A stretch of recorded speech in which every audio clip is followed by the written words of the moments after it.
Shalom saudara, pada kesempatan kali ini saya akan berbagi sesuatu yang saya dapatkan dari pembacaan saya dari firman Tuhan. Yohanes 15 ayat yang pertama sampai ayat yang ke-17. Demikian bunyi firman Tuhan. Akulah pokok anggur yang benar dan Bapakulah pengusahanya.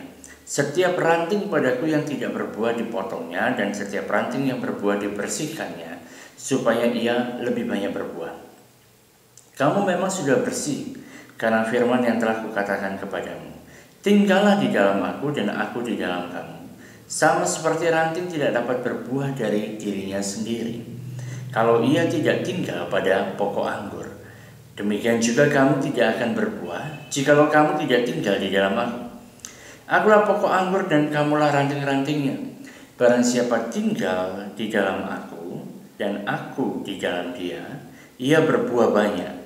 Sebab di luar aku kamu tidak dapat berbuat apa-apa. Barang siapa tidak tinggal di dalam aku, ia dibuang keluar seperti ranting dan menjadi kering. Kemudian dikumpulkan orang dan dicampakkan ke dalam api lalu dibakar. Jikalau kamu tinggal di dalam aku dan firmanku tinggal di dalam kamu, mintalah apa saja yang kamu kehendaki dan kamu akan menerimanya. Dalam hal inilah Bapakku dipermuliakan, yaitu jika kamu berbuah banyak, dan dengan demikian kamu adalah muridku. Seperti Bapa telah mengasihi aku, demikian juga aku telah mengasihi kamu. Tinggallah di dalam kasihku itu. Jikalau kamu menuruti perintahku, kamu akan tinggal di dalam kasihku, seperti aku menuruti perintah Bapakku dan tinggal di dalam kasihnya. Semuanya itu kukatakan kepadamu supaya sukacitaku ada di dalam kamu dan sukacitamu menjadi penuh. Inilah perintahku, yaitu supaya kamu saling mengasihi seperti aku mengasihi kamu. Tidak ada kasih yang lebih besar daripada kasih seorang yang memberikan nyawanya untuk sahabat-sahabatnya. Kamu adalah sahabatku jikalau kamu berbuat apa yang kuperintahkan kepadamu. Aku tidak menyebut kamu lagi hamba, sebab hamba tidak tahu apa yang diperbuat oleh tuannya. Tetapi aku menyebut kamu sahabat, karena aku telah memberitahukan kepada kamu segala sesuatu yang telah kudengar dari Bapakku. Bukan kamu yang memilih aku, tetapi akulah yang memilih kamu, dan aku telah menetapkan kamu supaya kamu pergi dan menghasilkan buah, dan buahmu itu tetap, supaya apa yang kamu minta kepada Bapa di dalam namaku diberikannya kepadamu. Inilah perintahku kepadamu, kasihilah seorang akan yang lain. Saudara, kalau saudara memperhatikan dalam segala macam pengajaran dari Tuhan Yesus saat dia masih ada di muka bumi, Tuhan Yesus seringkali menggunakan contoh-contoh atau ilustrasi-ilustrasi yang berkaitan tentang kehidupan sehari-hari. Banyak sekali berbicara tentang bagaimana orang menanam, bagaimana domba, gitu kan. Dan di sini juga berbicara tentang sesuatu hal yang sudah sangat dipahami oleh audiens pada saat itu, berbicara tentang pohon anggur, pokok anggur.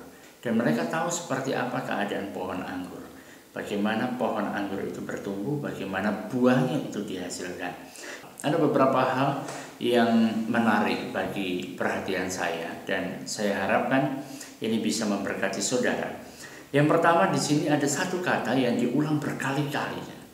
Kita tahu prinsip di dalam Alkitab bahwa bila ada sesuatu hal itu diulang, itu berarti itu suatu hal yang penting. Dan di sini saudara ada satu kata, yaitu kata tinggal. Dalam bahasa Inggrisnya adalah abide. Abide in Him, abide in Jesus, abide in Christ. Tinggal di dalam Dia. Itu diulang berkali-kali. Dan kalau saudara mau hitung, coba nanti saudara baca kembali ayat ini, Yohanes pasal yang ke-15 ayat 1-17, hitung berapa banyak kata tinggal yang ada di sana. Berapa banyak kata abide ada di sana. Dan saya sudah menghitung, jumlahnya ada 10. Tidak ada satu hal pun yang tidak berarti di dalam Alkitab. 10 mengatakan berbicara tentang hukum Taurat. 10 bicara tentang hukum yang sempurna. Hukum Taurat sempurna, kesempurnaan sempurna. Jadi pada saat kita tinggal di dalam Kristus, kita telah mengenapi hukum Taurat. Mengapa? Bukan karena kita melakukannya, saudara, tetapi karena Tuhan Yesus Dia yang sudah melakukan segala sesuatu, Dia yang sudah selesaikan segala sesuatu, dan Dia melakukan semua itu untuk kita. Saat Dia ada di atas kayu salib, Dia katakan sudah selesai. Segala persyaratan yang dibutuhkan manusia untuk bisa menggenapi hukum Taurat itu sudah diselesaikan di atas kayu salib oleh Tuhan Yesus Kristus. Dan kita yang ada di dalam Dia, kita masuk di dalam kegenapan itu, kita masuk di dalam pekerjaan yang sudah Dia selesaikan itu. Artinya apa? Kita tinggal menerima segala berkat yang sudah diusahakan oleh Tuhan Yesus sendiri bagi kita. Ada banyak ayat yang mendukung tentang hal ini. Saudara bisa melihat, saudara bisa baca, saudara bisa pelajari sendiri tentang bagaimana di dalam Kristus hukum Taurat itu telah diselesaikan, telah digenapi. Nah, saya tidak akan membahas lebih panjang dari situ. Tapi yang penting di sini dikatakan berkali-kali diucapkan sampai 10 kali kesempurnaan, saudara, bahwa kita perlu tinggal di dalam Kristus. Kita perlu tinggal di dalam Dia karena Dia adalah pokok anggur yang benar. Mengapa kita perlu tinggal? Sebab kita tahu bahwa Allah Bapa itu adalah pengusaha kebun anggur. Jadi seorang pengusaha, seorang yang mau memiliki kebun anggur, seorang yang memiliki usaha perkebunan anggur, yang diharapkan dari tanaman-tanaman anggurnya adalah supaya pohon anggur ini bisa menghasilkan buah. Dan buah juga itu yang dinantikan dari kehidupan kita. Dan bagaimana cara kita berbuah? Ayat ini mengatakan dengan sangat jelas, supaya kita bisa berbuah, maka kita perlu untuk tinggal, tetap melekat pada pokok anggur yang benar. Dikatakan di ayat yang kedua, setiap ranting padaku yang tidak berbuah dipotongnya, dan setiap ranting yang berbuah. Jadi ada ranting yang berbuah, saudara. Kalau saudara memperhatikan di dalam ayat yang pertama sampai ayat yang ke-17, ada yang namanya progresivitas, ada yang namanya peningkatan. Yang pertama dikatakan berbuah. Yang berbuah dibersihkan supaya banyak berbuah. Jadi saudara, kita yang sudah berbuah di dalam Kristus, karena kita melekat kepada Kristus, hidup kita akan menghasilkan buah pada waktunya.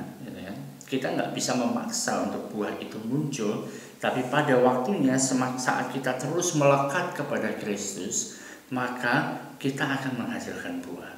Dan saat kita berbuah, di situ kita dibersihkan supaya apa? Lebih banyak berbuah. Tuhan ingin kita lebih banyak berbuah.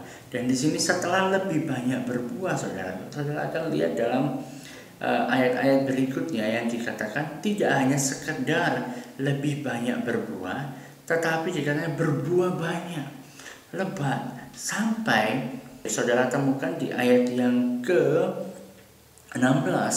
Bukan kamu yang memilih aku, tetapi akulah yang memilih kamu, dan aku telah menetapkan kamu supaya kamu pergi dan menghasilkan buah. Jadi buah yang kita hasilkan itu karena kita mau pergi. Tuhan Yesus sebelum Dia naik ke surga, Dia memberikan sebuah perintah yang disebut sebagai amanat agung, supaya kita pergi. Pergi untuk apa? Untuk kita bisa menghasilkan buah. Dan buah ini bukan hanya sekedar sedikit buah, tapi buahnya itu banyak.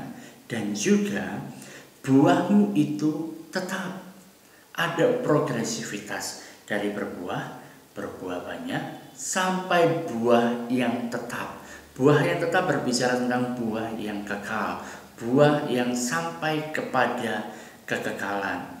Supaya apa yang kamu minta kepada Bapa dalam namaku diberikannya kepadamu. Awalnya saudara kita menyadari bahwa kita ini tinggal di dalam Kristus.